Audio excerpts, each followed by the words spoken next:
Tiequon Cox is one of the wildest gangsters to ever come out of Los Angeles. Cox, better known by his nickname, Lil Fee, was born to a teenage mother who tried to murder him at age 3. Surviving unspeakable trauma in his childhood, Lil Fee would transform from a once abused child into one of California's youngest and most feared death row inmates by the time he turned 23. As a member of the infamous Rollin 60's Crips, Lil Fee would go to war with some of LA's most legendary gangsters, including the infamous Monster Cody. However, he wouldn't only target gang members. The incident that would define Lil Fee's legacy would come after he committed one of LA's most notorious gang massacres and brutally executed the family of a well-known NFL player. The crime would get Lil Fee sent to death row, where, at the age of 23, Lil Fee would find himself running the prison yard and going to war with none other than the original Crip OG, Stanley Tookie Williams.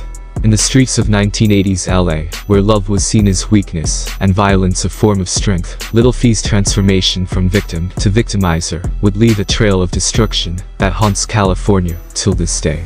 So, let's get straight into the story of Tiequon Lil Fee Cox, a certified savage. Tiequon Cox was born on December 1, 1965, in Los Angeles, California. As a child, Cox entered a world that was already poisoned by violence. Cox's family tree had been stained with blood at every branch. That's to say that violence, trauma, substance abuse, and also health issues ran deep throughout Cox's extended family. One of Cox's great-grandfathers had committed a quintuple murder over a gambling dispute and would spend 20 years in prison. Another great-grandfather would also die violently after being shot during a barroom brawl in Dallas, Texas. From another branch of Cox's family tree came Portuguese ancestry, which may have helped give Cox his light complexion, green eyes, and red-tinted hair, a distinctive appearance that would lead Cox to stand out in the streets of Los Angeles. The intergenerational trauma that ran through Cox's family tree also extended to his own mother. Cox's mother suffered an extremely traumatic childhood, experiencing levels of violence and abuse that are difficult to even describe. Her father abused her in ways that can't be discussed on YouTube. Their mother also struggled with a heroin addiction, would often bring around abusive men, and, at one point, was even committed to a state mental institution. Cox's mother also suffered significant health and substance abuse issues. At just 7 years old, she required spinal surgery, adding physical trauma to her already deep emotional wounds. By her early teens, Cox's mother also started turning to drugs and alcohol as a way of numbing both her physical pain and the deep emotional wounds that had been inflicted on her as a child. She would cycle in and out of juvenile detention and had only been paroled from the California Youth Authority for 1 year when she met Cox's father at a party. Cox would be conceived that very same night. His mother was only 17 years old and had already been diagnosed by school physicians as suffering from mental illness. While pregnant with Cox, and only a week before he was born, Cox's mother would even try to shoot his father. However, after giving birth to Cox, his mother would drop out of school. She briefly married his father, but the couple quickly separated. Cox's father would play little role in his life. This was the chaos that Cox was born into. Like his mother, Cox suffered an extremely traumatic childhood, marked by years of violence and abuse. The first 5 years of Cox's life were particularly a nightmare. In those 5 years, Cox's mother would be arrested at least 10 times. During this time, Cox would also witness numerous violent incidents involving his mother, which were severe enough to have traumatized even the strongest of adults. At just 3 years old, Cox watched helplessly as his mother tried to kill herself and her children by turning the gas on in an attempt to poison the entire family. At 4 years old, he would stand on the street, crying and jumping up and down as his mother fought with her pimp. During the incident, he would witness his own mother, then start strangling his baby sister, who was only an infant at the time, while screaming to her pimp that Cox's sister was his. That same year, Cox's mother's boyfriend would be shot and killed right outside the family's front door, while Cox was inside. Her boyfriend had caught Cox's mother in bed with a neighbor, proceeded to beat her, and was then shot by that neighbor's friend as he walked out the door. The violence seemed endless. When Cox was 5, he witnessed his mother being loaded into an ambulance after she had been repeatedly stabbed in the stomach by yet another boyfriend. His mother would stagger back to the family's porch, where she collapsed in a pool of her own blood, and an ambulance was called. In that same year, Cox's mother once again tried to kill her children by leaving the gas on with the children inside the house before abandoning them. However, Cox, who was 5 years old at the time, reacted quickly. Carrying one of his siblings in his small arms, and holding the other's hand, Cox led his siblings to safety, walking through the rain, to their grandmother's house. Finally, when Cox was 6 years old, the state would intervene. Cox and his siblings were removed from their mother's custody, and sent to live with their great-grandmother, who lived in a house on West 77th Street in Slauson.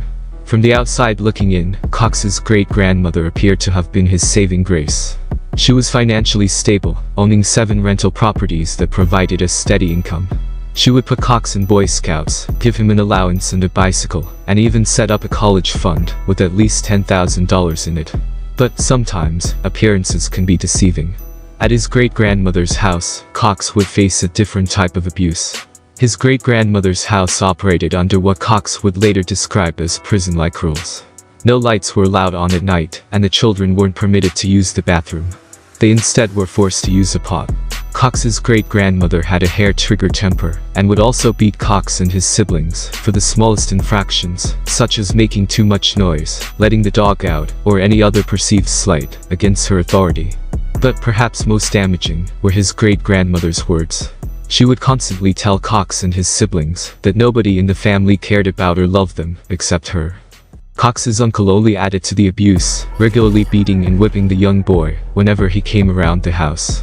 While Cox's home life was extremely difficult, his time at school seemed a little more promising. Cox attended Horace Mann Junior High. Horace Mann was a school notorious throughout Los Angeles, and was described by students and teachers alike as a war zone and a gladiator school. Yet, despite these challenges, Cox initially showed promise at school. School administrators and teachers described him as a student with potential, who excelled in athletics. Cox played basketball, football, baseball, and swimming, winning numerous trophies and awards. His natural leadership abilities were also recognized when he was chosen as captain of his homeroom basketball team. For a brief moment, it seemed like sports might have been Cox's ticket out of the cycle of violence that had claimed so many in his family. However, Cox's distinctive appearance, light skin, green eyes, and red-tinted hair made him stand out for the wrong reasons. At school, he would also be targeted for looking different and forced to fight to survive in an environment where violence was a language that most kids his age seemed to speak. One school administrator noted that Cox had complained about being attacked by a group of older boys while in 7th grade, but that nothing was done to protect him. However, by 8th grade, his abusive home life, schoolyard problems, and the pressure of gang life had begun to take its toll. Teachers and administrators would notice a dramatic change in Cox's behavior. He began extorting younger students for money, and he would start wearing blue-colored clothing, leading to suspicions that he had joined a local gang. The final break came when Cox was 14. Fed up with his great-grandmother's oppressive household, he ran away to live with his grandmother. It was during this period that Cox would officially join the Rollin 60's Crips. The Rollin 60's Crips are a notorious African-American street gang based out of South Central Los Angeles. Formed in the early 1970s, the Rollin 60's were one of the earliest Crip sets in Los Angeles, and have since grown into one of the largest Crip gangs in California, with an estimated membership of between 5,000 to 10,000 members. The Rollin 60's are organized into several cliques, including the Avenues, Front Hood, Overhills, Dime Block, and Arlington, and several others. The Rollin 60's were the foundational members of what is referred to as the Neighborhood Crip Umbrella, an alliance of over a dozen Crip sets based in South Central Los Angeles. This is why one of the most famous members of the Rollin 60's Crips, rapper Nipsey Hussle, would often go by the nickname Neighborhood Nip. The most well-known enemies of the Rollin 60's include the 8 Trey gangster Crips, the Hoovers, and many blood gangs. After joining the Rollin 60's, Cox would take on the street name Lil Fee. In LA gang culture, it is common for younger gang members to take on the nicknames of older gang members as a sign of respect and camaraderie. In the case of the Rollin 60's, there would be a Big Fee, Little Fee, and even a Baby Fee, after Cox's own younger brother, DeMontre Cox, would later join the gang. However, at the time that Cox joined the Rollin 60's, there was already an older Rollin 60's Crip with the nickname Big Fee.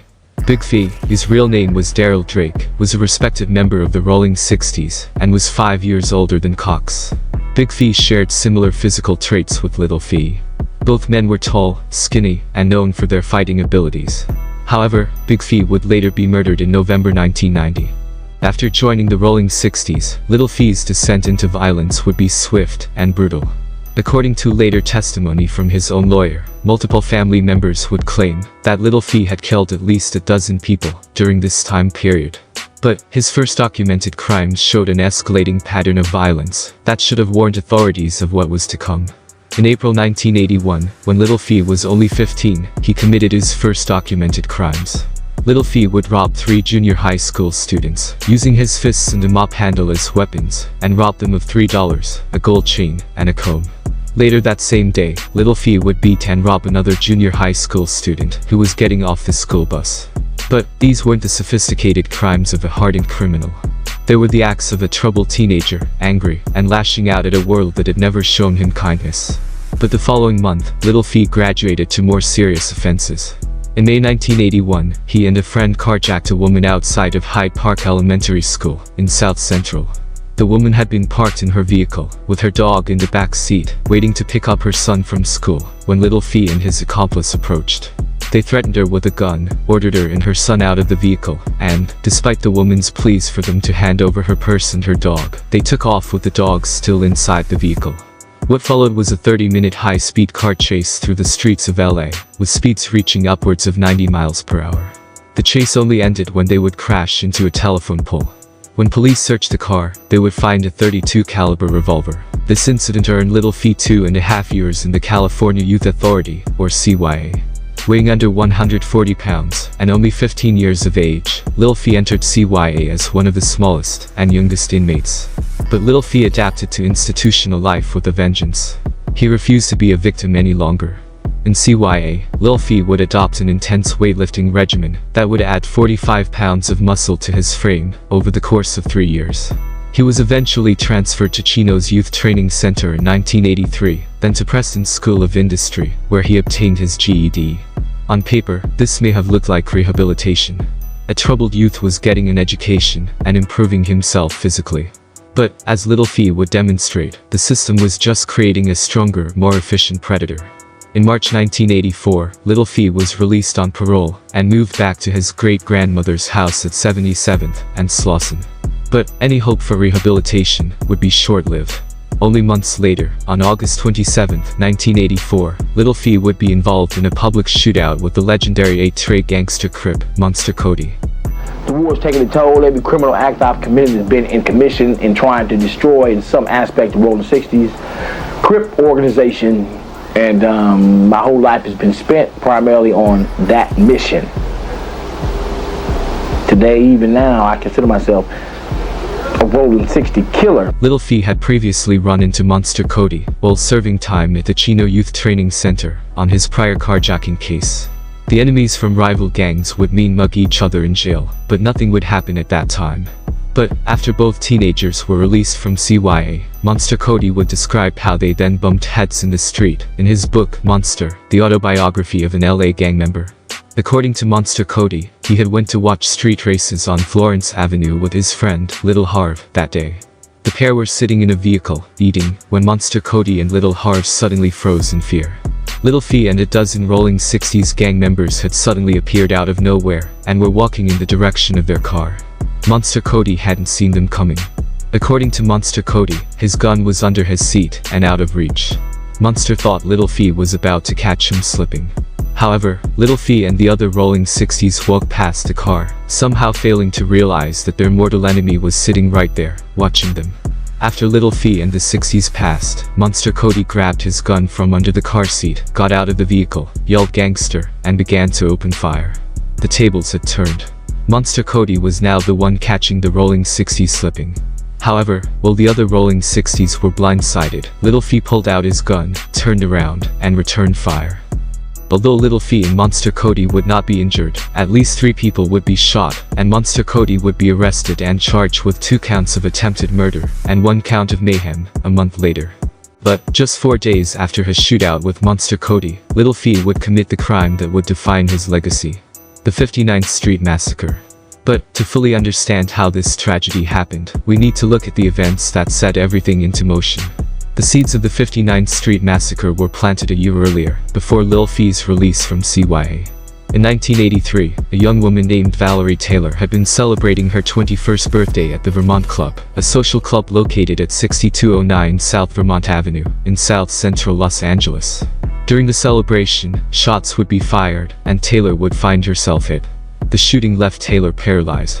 She responded by filing a $2.1 million lawsuit against multiple parties, including the club and its owner, Ossie Jackson, better known on the streets as Diamond Jack.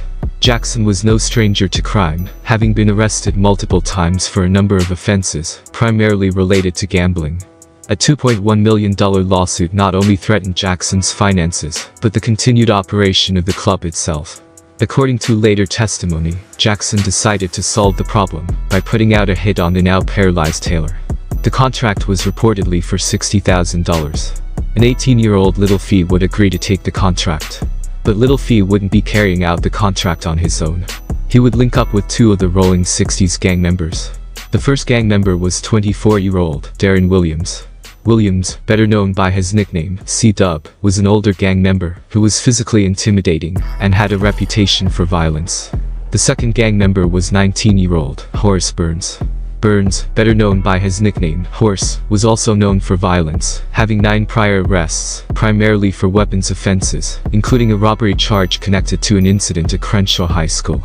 Together, Lil Fee, Williams, and Burns would carry out one of the city's most notorious gang massacres. This is what happened.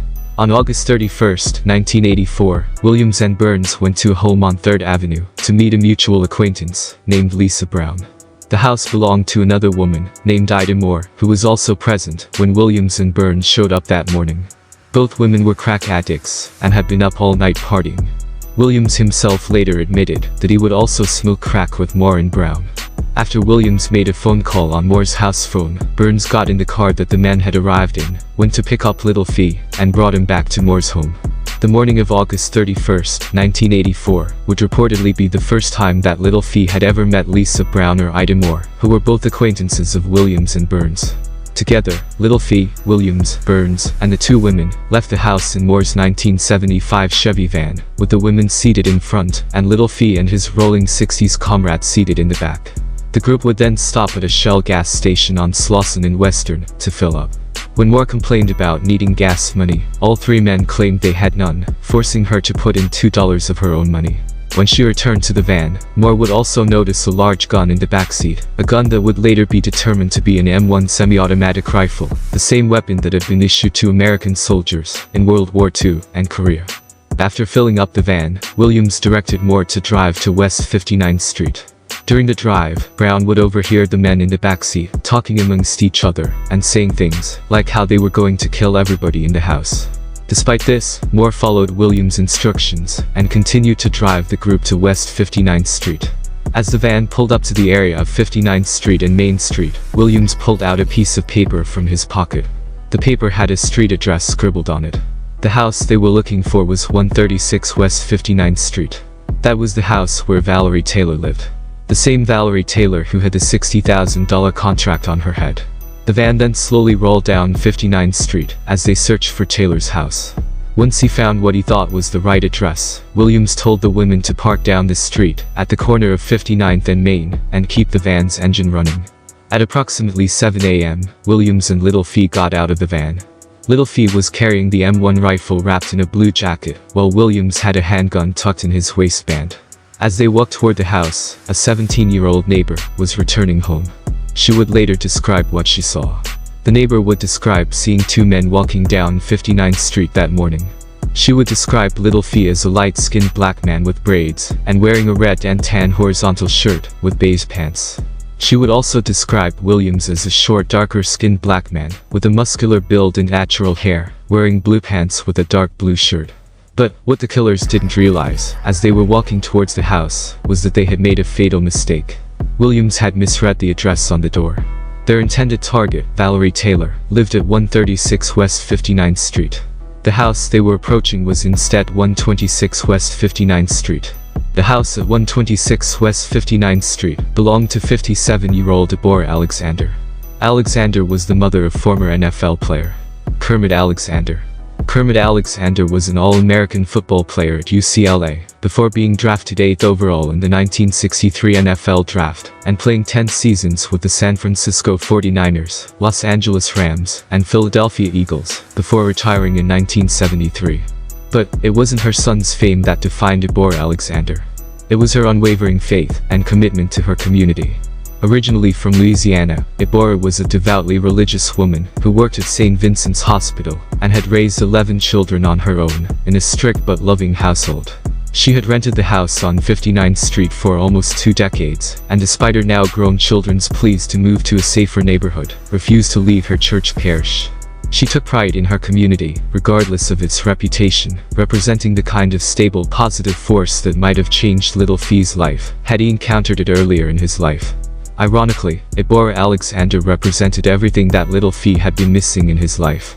So, in a cruel twist of irony, Lil Fee was about to destroy the very same thing he had been searching for his entire life, when he approached the Alexander home that fateful summer morning. That morning, Deborah Alexander had several of her children and grandchildren in the house. Her 33-year-old son, Neil Alexander, and 14-year-old grandson, Ivan Bonner, were sleeping in a back bedroom. In the front bedroom were Deborah Alexander's 24-year-old daughter, Deetra Alexander, and 2 more grandsons, 13-year-old Damani Garner and 8-year-old Damon Bonner. Deetra worked at a local Zodi's department store and was engaged to be married. She had overcome health issues as a child, having reportedly suffered from cerebral palsy. Damani lived in San Francisco and would visit his grandmother's house every summer. Ivan and his younger brother, Damon, were visiting from LA that weekend. They had come to their grandmother's house to spend the summer with their cousin, Damani. The morning of August 31st, 1984, had started like any other morning at the Alexander home.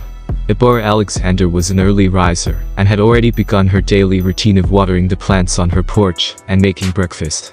Due to the summer heat, she had left the front door open to let air flow through the unlocked screen door. Kermit Alexander was supposed to come over that morning, but he had overslept. So, when Deborah heard the screen door open, she called out Kermit's name, expecting to hear her son's voice. But there was no response. What Deborah Alexander didn't realize was that the devil had instead come to visit her that warm August morning. Lil Fee and Williams had climbed Deborah Alexander's porch, walked past her freshly watered plants, saw the unlocked screen door, and were now in Alexander's home, armed with guns, and ready to kill. What happened next was a sequence of events that would shock even hardened Los Angeles residents who were long accustomed to gang violence.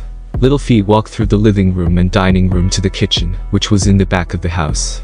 There, he found Deborah Alexander sitting at the kitchen table, enjoying her breakfast. Deborah Alexander was now making direct eye contact with Lil Fee, staring directly into the eyes of evil. Without saying a word, Lil Fee raised his rifle and shot the 57-year-old Alexander 3 times in the head, at point-blank range. The military-grade weapon was so powerful that it literally blew parts of Alexander's brain onto a bunch of bananas that were sitting on the kitchen table. Alexander was dead before she hit the floor. Williams, who was also in the home, then ran out of the house through the back door. However, Lil Fee wasn't finished. He returned to the front of the house and entered the front bedroom, where Deetra and the 2 boys had been sleeping.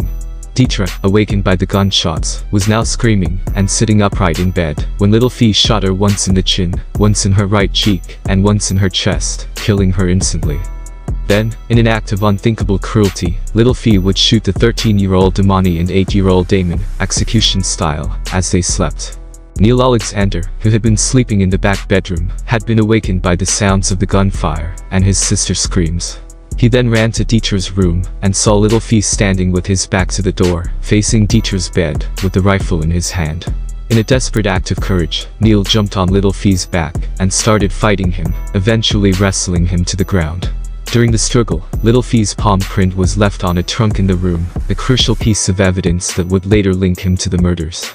After a fierce struggle, Lil Fee regained control of the rifle and struck Neil in the face with it, forcing Neil to flee through the back door of the house. Meanwhile, 14-year-old Ivan Bonner, awakened by the gunshots and screams, made a split-second decision that would save his life. He ran to the closet and hid, forced to listen as the horror unfolded. He heard his Uncle Neil's footsteps as he ran down the hall, heard the sounds of the desperate struggle with Lil Fee, and remained perfectly still until he was certain the shooting had stopped. When he finally emerged from his hiding place, Ivan found himself alone in the house with the bodies of his murdered grandmother and two cousins. He would remain there, surrounded by this unimaginable scene, until his uncle Neil returned and made the devastating calls to the police and to Kermit. After leaving the house, Lil Fee displayed a chilling calm, walking down the street with the rifle still in his hands. He then got into the waiting van and reportedly announced to the others, quote, "I just blew the B-word's head off. So drive." End quote. Moore then quickly sped off, turning the corner onto Main Street. At Williams' direction, Moore then drove to Vermont Avenue and Gage Street, where Lil Fee, Williams, and Burns exited the vehicle and went inside the Vermont Club, returning to the very establishment that had set this tragedy into motion. Around 9 a.m. that day, just an hour and a half after the massacre, Williams called Brown and instructed her to bring his car to the Vermont Club. Once back at the Vermont Club, someone handed the M1 rifle to Lil Fee over a fence, and Lil Fee then placed the rifle in the trunk of Williams' car. Lil Fee and Brown would then get into Williams' car and drive to an apartment building on 10th Avenue, where a 17-year-old Rollin 60's gang member named James Kennedy lived. Kennedy, better known by his nickname, Little Catman, belonged to the dime block set of the Rollin 60's, the same set that would later include Nipsey Hussle, though the future rapper was still just a baby at the time. In front of the apartment building, Lil Fee removed the rifle from the trunk, wrapped it back in the blue jacket, and brought it into Kennedy's apartment.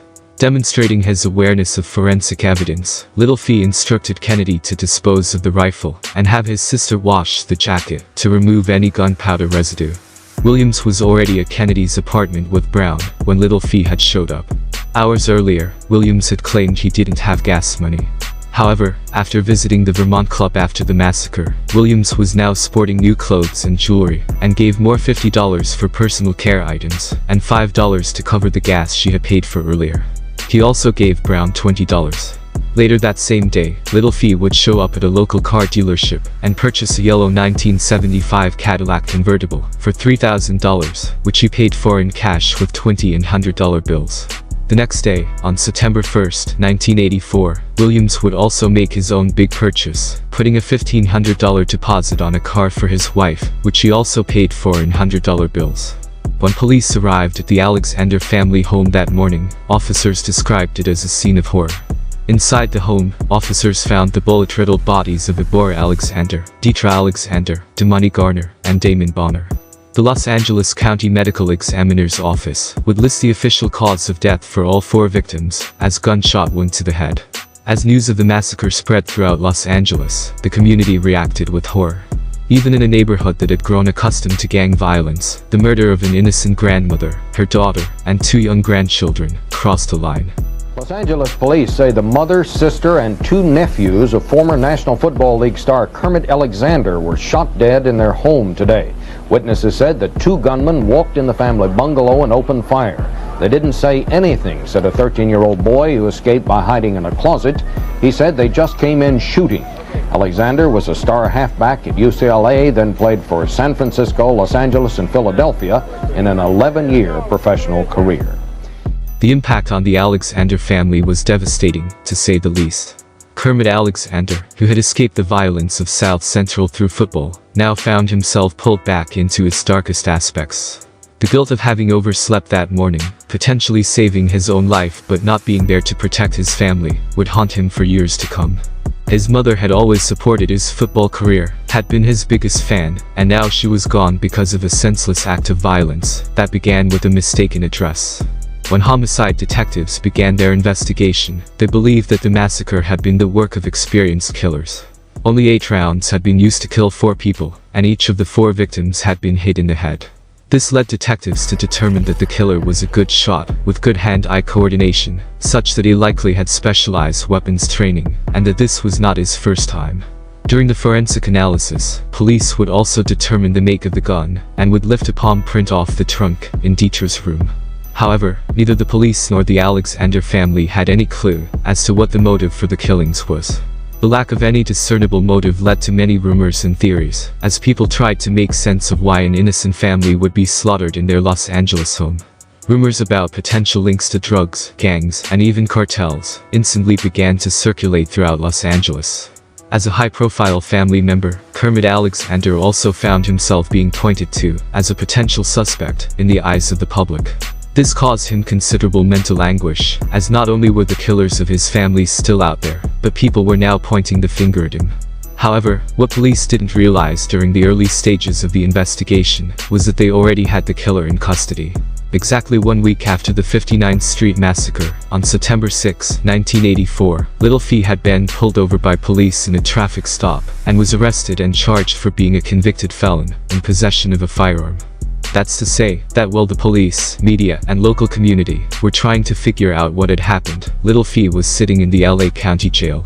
After being arrested on that gun charge in September 1984, Lil Fee was placed in the infamous 4800 Crip module. The 4800 Crip module was notorious for violence, riots, and even Diddy-like behavior. The Crips would be started in the late 1960s to early 1970s. During the 1980s, Los Angeles would see an explosion in the number of Crip sets in the city, as the number of Crip gang members ballooned. When these Crip gang members inevitably ended up in jail, they would be sent to the 4800 Crip module. This included Crips from rival sets, and Lil Fee would even run into Monster Cody again, while in the module. Monster Cody had been arrested for the earlier shootout with Lil Fee at the street races on Florence. But, while in the Crip module, Lil Fee would again adopt an intense, military-style training regimen. Lil Fee stood out from the other prisoners because of both his physical appearance and demeanor. As noted, he was light-skinned, with green eyes and reddish-tinted hair. In the African American community, people with Lil Fee's physical characteristics are often considered to be softer or weaker, a symptom of Willie Lynch syndrome. This meant that Lil Fee would constantly be tested by other inmates, and therefore had to be willing and able to fight back. Lil Fee also stood out because of his demeanor. He was cold, never opened up to anybody or let his guard down, and was hyper-vigilant, always watching his surroundings for threats, even making sure to always stand with his back to the wall, to avoid getting caught slipping. In later interviews, Monster Cody would also speak to Lil Fee's cold demeanor. Monster Cody would describe Lil Fee as looking like a reptile, someone whose eyes were cold and his face expressionless. The investigation into the 59th Street massacre initially moved slowly, but two crucial breaks would crack the case open. The first came when Burns, unable to contain himself, bragged about the murders to several women. He would also go as far as watching news coverage of the massacre at a woman's house and telling her he was there that day. Realizing that Burns had been involved in the death of children, that woman would then reach out to police. The second break in the case came through pure luck. On September 27, 1984, LAPD officers were conducting a buy-bust operation in Hyde Park, in the heart of Rollin 60's territory, when they spotted a teenager hiding behind a fence. He was holding a gun. Assuming he was protecting a drug house, the officers quickly identified themselves. The teenager then fled, tossing the weapon into some nearby bushes. The weapon that he tossed would be the same M1 rifle that Lil Fee had used in the massacre. The teen that was being chased was James Kennedy. He held onto the M1 rifle, despite Lil Fee's instructions to get rid of it. The police then arrested Kennedy and seized the rifle. On the rifle, police noticed the letters PPG were scratched into it, which prosecutors would later suggest stood for Playboy Gangsters, another Crip set that was friendly with the Rollin 60's. When police interrogated Kennedy, he initially maintained he'd gotten the gun from a base head in exchange for $50 worth of crack. But, when detectives changed tactics, informing him the weapon had been used in a quadruple homicide, and that the new governor wasn't playing around with death penalty cases, Kennedy started to crack. In a moment of visible internal struggle, one in which Kennedy had to choose between snitching and potentially facing the death penalty, Kennedy would fold and tell police that Lil Fee had given him the gun. The arrests would follow in quick succession. On October 22, 1984, Lil Fee was charged in a 4-count indictment for the first-degree murders of Deborah Alexander, Deetra Alexander, Damani Garner, and Damon Bonner. Prosecutors would also charge the murders as special circumstance murders, which, under California law, turned it into a death penalty case. Shortly after his arrest, Lil Fee received a visit from a female acquaintance, asking her if police had recovered the gun he'd given to Kennedy. The female acquaintance said she wasn't sure. Less than 2 weeks later, Burns was arrested on November 3, 1984, with police so convinced of his involvement that they dug up his mother's backyard, searching for hidden money from the contract killing. Burns would be hit with the same charges as Lil Fee, 4 counts of first-degree murder, with special circumstances. Williams, haunted by the murders, had developed a severe crack addiction and fled to Northern California to live with his father. On February 28, 1985, LAPD detectives tracked Williams to Richmond, California. They followed his father's vehicle and arrested Williams after seeing him get into the vehicle. At the police station, Williams would give a 70-page statement to the police. Williams would then be hit with the same charges as Lil Fee and Burns. All 3 men would be tried separately. Initially, the police and media believed the massacre was retaliation for a gang beef. Specifically, they believed the Rollin 60's had robbed the drug spot of a rival gang. That rival gang had then shot up Lil Fee's house in response, and the massacre was Lil Fee's way of getting revenge. However, the truth about the contract killing would emerge later, during the trials. While awaiting trial, Burns would make another critical mistake. He attempted to send a 10-page kite to Lil Fee in a visiting room, in jail. Police intercepted it, not only finding pages of incriminating evidence, but also Burns' request for Lil Fee to testify that Burns wasn't in the van. In exchange, Burns promised to kill the 2 main witnesses, Ida Moore and Lisa Brown, once he was free, to help secure Lil Fee's own release. Burns' loose talk would continue in jail, where he told other inmates about his desires to have witnesses, jurors, and even the DA killed. One of those inmates was a jailhouse informant, and would report this back to the authorities. Burns would even be placed in protective custody in the LA County Jail, because his loose lips had angered the wrong people. The 3 men would be tried separately, with Burns going first, in May 1985. During his trial, Burns testified in his own defense, trying to paint himself as a victim who was taken advantage of by Lil Fee and Williams, and downplaying his role, by emphasizing that he remained in the van throughout the entire course of the massacre. However, the jury didn't buy it. Burns was ultimately convicted on 4 counts of first-degree murder with special circumstances. Though he would avoid the death penalty, Burns was sentenced to life without the possibility of parole. Lil Fee's trial began on November 22, 1985, amid high tensions. Shortly before his trial had started, a judge reported seeing 4 black males casing the courtroom, leading to suspicions that the Rollin 60's may have been planning a jailbreak attempt. In response, undercover officers were placed in the public gallery, and metal detectors were installed outside the courtroom. Lil Fee had the odds stacked against him before he even set foot in the courtroom. First, public perception was strongly against him. The media was actively portraying Lil Fee as a cold-blooded killer, as someone who deserved no sympathy and no mercy. Second, Lil Fee was being represented by a public defender in a death penalty case. To make matters worse, the relationship between Lil Fee and his lawyer was also severely strained. Lil Fee barely spoke to his lawyer, actively refusing to open up or cooperate with him. By doing so, Lil Fee would fail to provide his lawyer with the tools and information necessary to mount a defense in court. The lack of communication was reportedly so bad that some observers believed that Lil Fee's lawyer had breached the lawyer-client relationship because of how little he did for his client. However, the judge would later say that he believed Lil Fee's lawyer was actually scared of him. At the beginning of the trial, Lil Fee's lawyer even told the judge that he believed Lil Fee should be shackled to his chair for everyone's safety. Lil Fee's behavior during the trial also did him no favors. He would wear his LA County blues in the courtroom instead of street clothes, against his lawyer's advice, and also threw up Rollin 60's gang signs from the prisoner's box on the first day of trial. Throughout the trial, Lil Fee would even correct the judge at least 3 times for mispronouncing his first name. As the trial opened, the prosecution's case was methodically built on both witness testimony and physical evidence. The prosecution had a long lineup of witnesses who would testify against Lil Fee.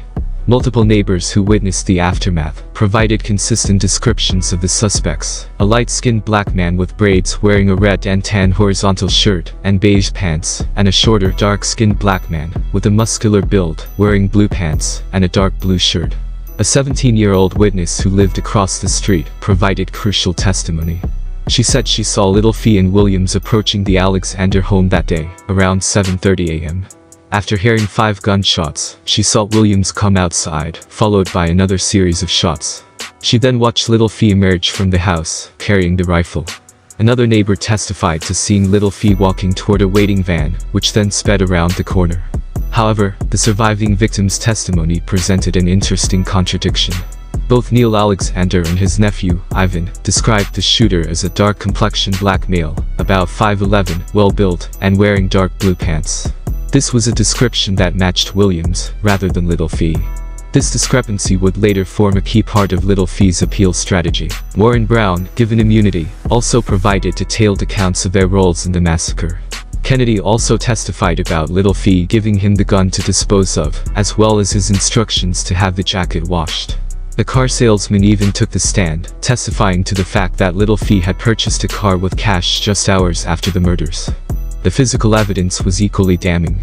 Beyond the murder weapon, which was matched through ballistics to bullet fragments and casings at the scene, investigators had Lil Fee's full palm print on a trunk that Deetra Alexander had purchased just weeks before the murders. Lil Fee had likely touched it while he was fighting her brother Neil. The van used in the crime was also recovered after an anonymous tip and was found to be registered to Idemore.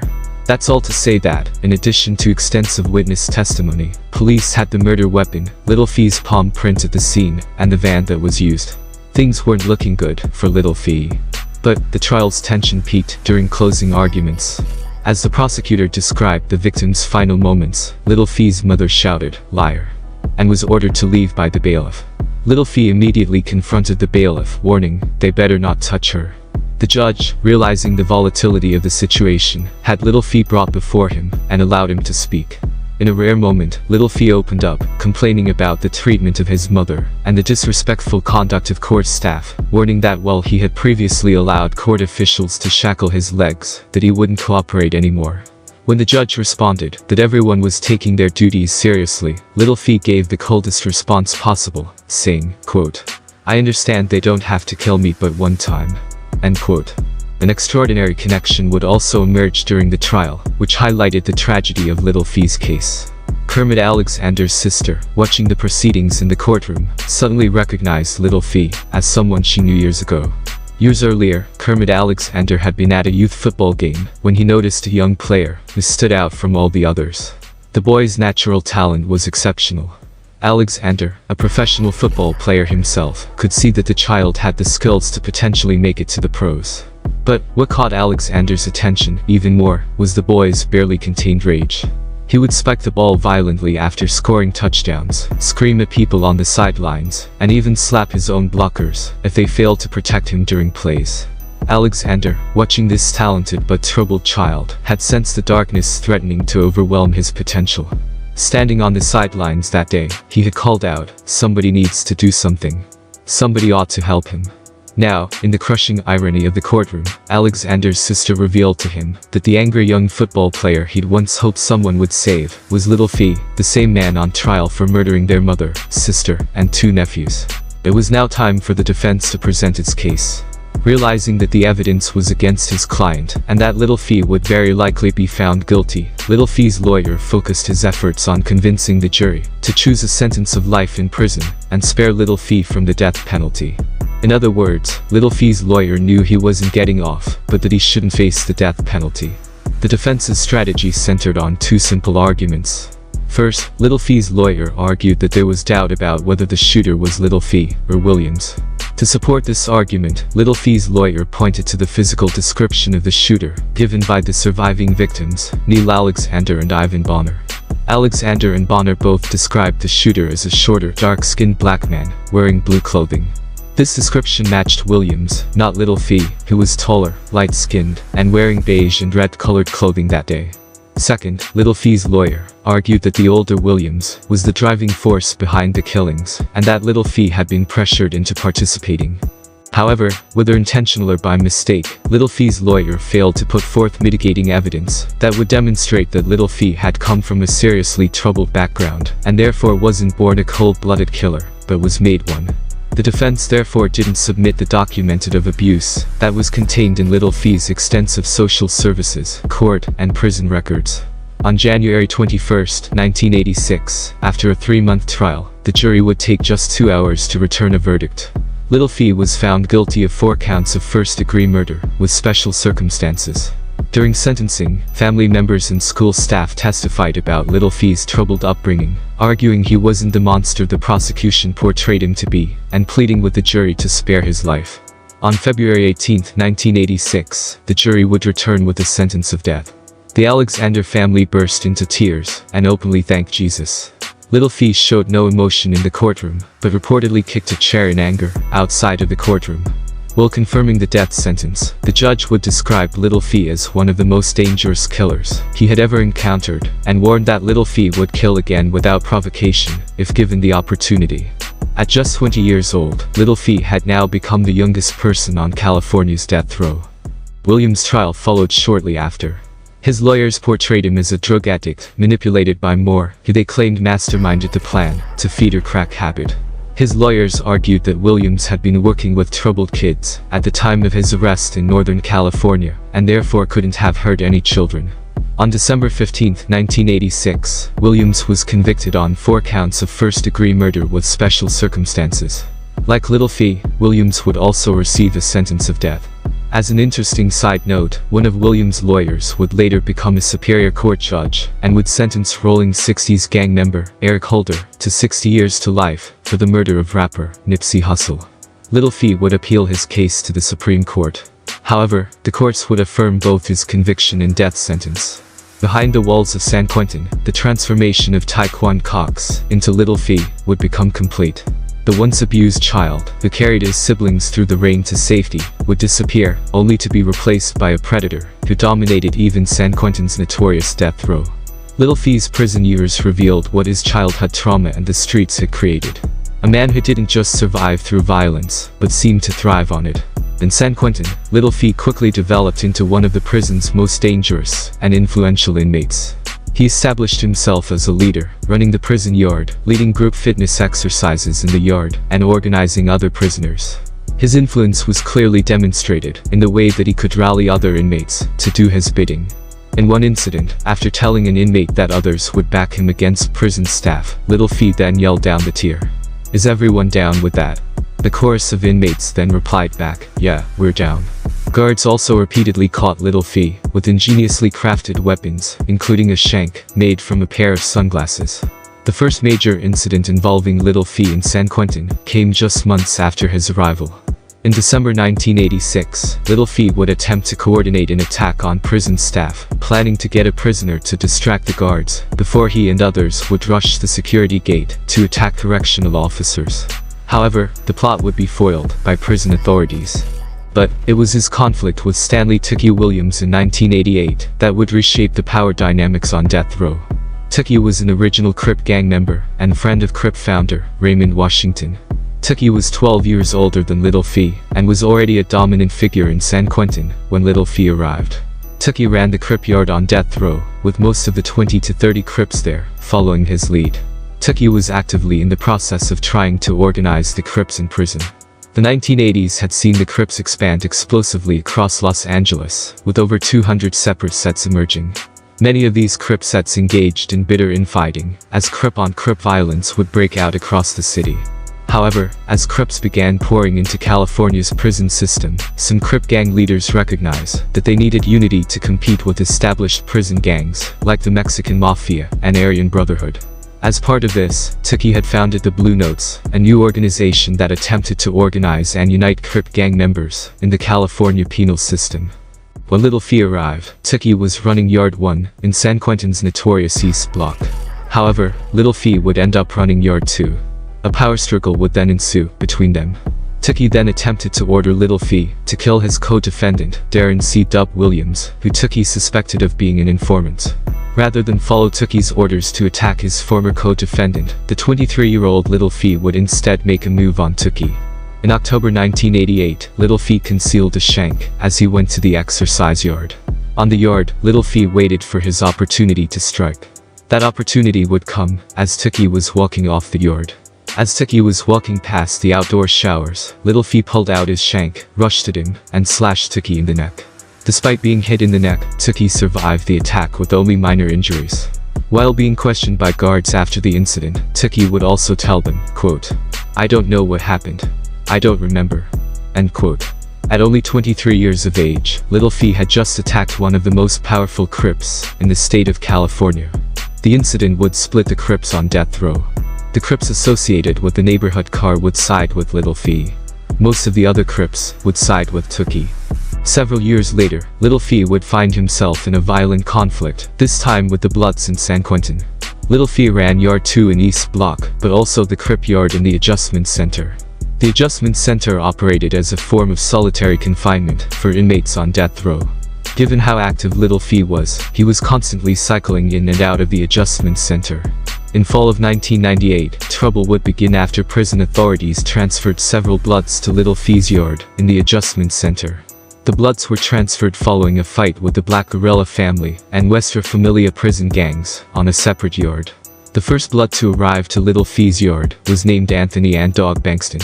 Bankston was from the East Side 9 Deuce Bishop Bloods and, after landing on the yard, attempted to shake the hand of Lil Fee's friend, Paul Talipa, as a show of respect. Talipa, better known by his nickname, Roscoe, was a member of the Park Village Crips. Roscoe was sent to San Quentin after shotgunning 3 people to death at a Long Beach nightclub in 1986. He would be sent to death row after he viciously attacked prison guards in San Quentin, forcing 3 of them to medically retire. But, rather than accept Bankston's gesture of respect, Roscoe instead responded with a sucker punch, knocking Bankston out cold. The other Crips on the yard then delivered a merciless beating, while Bankston lay unconscious. Lil Fee wasn't in the Adjustment Center at this time. Lil Fee was instead in East Block with another Rolling 60 Crip nicknamed Ken Dog. However, word got back to the other Bloods on East Block that Crips associated with Lil Fee had viciously beat Bankston in the Adjustment Center. The Bloods wanted revenge. On October 25, 1998, Lil Fee and Ken Dog were on Yard 2 in East Block when a group of at least 5 Bloods ambushed them with homemade shanks. Despite being caught slipping, Lil Fee and Ken Dog would fight off their attackers and avoid serious injuries. Lil Fee and Ken Dog had maintained strict military-style fitness routines, so, despite being outnumbered and outgunned, were able to overpower their attackers. Witnessing the fight, guards in the rifle tower would fire warning shots and order everyone down on the ground. Lil Fee and Ken Dog initially complied. However, as everyone was on the ground, Lil Fee would allegedly jump back up and charge back at the Bloods, only stopping after the guards fired more warning shots, this time promising to kill Lil Fee. But that wasn't enough for Lil Fee. The very next day, on October 26, 1998, prison guards were escorting one of the Bloods who had attacked Lil Fee to the showers. As they passed Lil Fee's cell, Lil Fee pulled out a 4-foot-long homemade spear and stabbed a passing Blood through his cell bars. 2 years later, on July 18, 2000, Lil Fee and 2 other Crips, Noel No Jackson and Roscoe, made another attempt at attacking prison guards in the Adjustment Center. Jackson, also a member of the Rolling 60's Crips, was on death row for carrying out a $50,000 contract killing of a woman in Riverside County. The 3 men used haircutting shears to cut through the chain-link fence of the exercise yard. They then made their way to a walkway before being spotted by a guard. The guard then sounded the alarm. With Lil Fee and the other Crips on the loose, the prison went on lockdown, and over 60 officers rushed to the scene. Instead of surrendering, Lil Fee and his accomplices charged the guards. Officers in the rifle towers fired wooden bullets, but the inmates kept coming. Only when guards threatened to use live rounds did Lil Fee finally stand down. This incident has often mistakenly been described as a prison escape attempt. However, Roscoe would later explain the true motive behind the incident. Roscoe would say that Lil Fee and the other Crips instead simply wanted to break into the Adjustment Center and kill every guard they could find. It was meant to be an act of pure violence, not an escape attempt. The incident led to permanent changes in the Adjustment Center's rules, as group exercise yards were eliminated, and inmates were only allowed to walk laps, alone. When a child witnesses murder, abuse, and trauma before he can even read, is he destined to become a killer? The brutality of his crimes, particularly the execution of children, makes it easy to see Lil Fee as simply a monster. But part of the horror of his story lies in its ordinariness. In the 1980s, countless young black men in America's urban centers faced similar circumstances. Absent fathers, addicted mothers, abusive homes, failed schools, and the constant lure of gang life. However, many didn't become killers.